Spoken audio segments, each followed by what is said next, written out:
بسم الله الرحمن الرحيم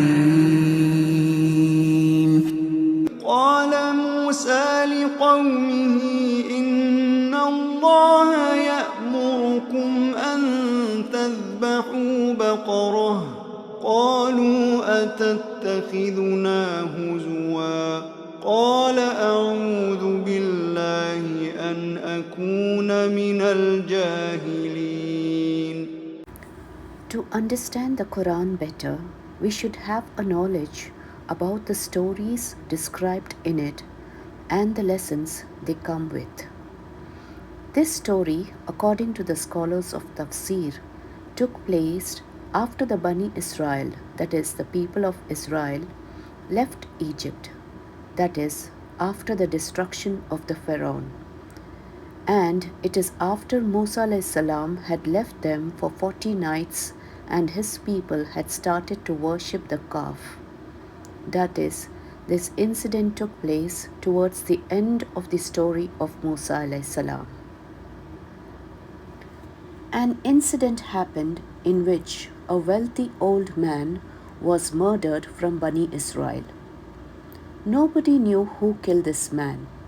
The people of Bani Israel started arguing to find out who killed the wealthy man, as nobody could get the inheritance till the issue was resolved.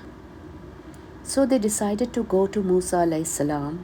as they knew that Musa a.s. speaks to Allah subhanahu wa ta'ala. They asked Musa a.s. to pray to Allah and to find out who murdered this man. Musa a.s.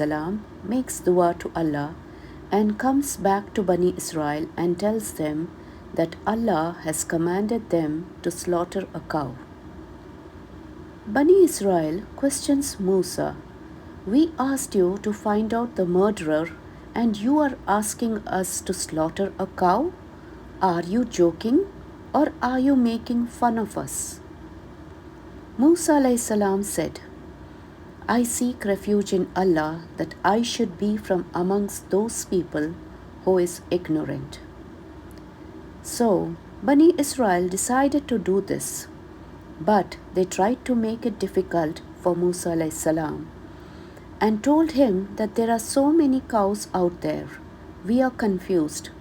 So call on your Lord and ask him what type of cow he wants. When Allah subhanahu wa ta'ala ordered to slaughter a cow, they should have just obeyed and slaughtered a cow. They tried to make the situation difficult, but Allah subhanahu wa ta'ala made it more difficult for them. Musa a.s. asked Allah what type of cow, so it was revealed that the cow should not be too young nor too old and should be in between, that is, the middle category. The Bani Israel went back to Musa a.s. and said, "The middle category, there are too many, so ask Allah to tell us what color it should be." Once again, Musa a.s. went back to Allah and it was again revealed that it should be a rich yellow color which is attractive and cool to the eye.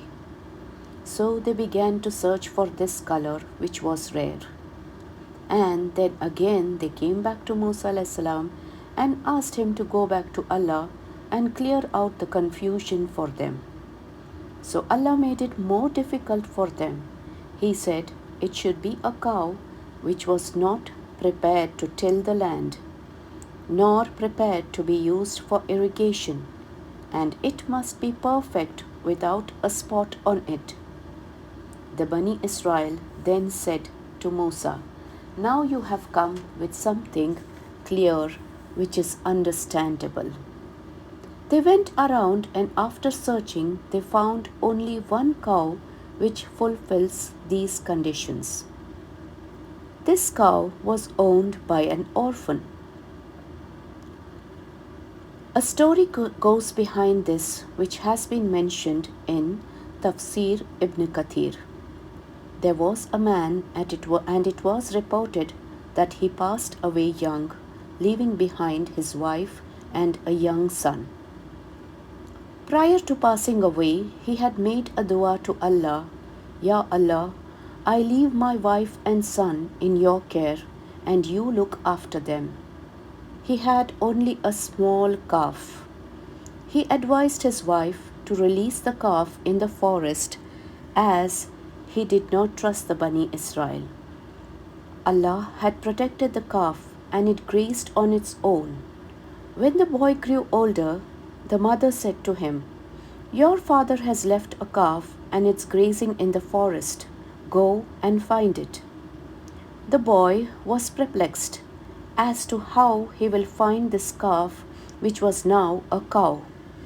But Allah subhanahu wa ta'ala guided him, and when he went to the forest, the cow by itself came to him.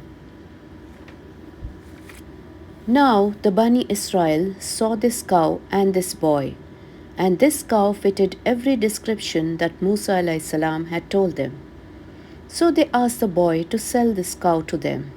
The boy refused, and then he said that he has to ask his mother. So he went to ask his mother the permission to sell the cow. The mother was hesitant, but the boy had learned that Bani Israel needed this cow only. So he decided to make the most of this situation. And he told the Bani Israel that if they want the cow, they should pay its weight in gold. That was the price, he said. Bani Israel were forced to pay it, as that was the only cow which fulfilled the description. Allah made it more difficult upon them as they were not obeying Him and disbelieving His Prophet. They slaughtered the cow, and as per Musa a.s. instructions from Allah subhanahu wa ta'ala, they then struck the dead man with the flesh of the slaughtered cow. The man stood up and he started to speak, and he said loud and clear, My nephew killed me for the wealth, and he died again. Allah subhanahu wa ta'ala says, this is how we give life to the dead. This was from one of the miracles given to Musa alayhi salam. Bani Israel gathered around and witnessed the whole miracle, but even this did not soften their hearts. They did not surrender to Allah, so Allah hardened their hearts further. So what is the lesson we learn from this story? When Allah commands us something and the prophets of Allah advise us to do it, we should obey, as He is all-wise. He is Al-Hakim. We should not question. We hear and we obey is the practical implementation of La ilaha illallah.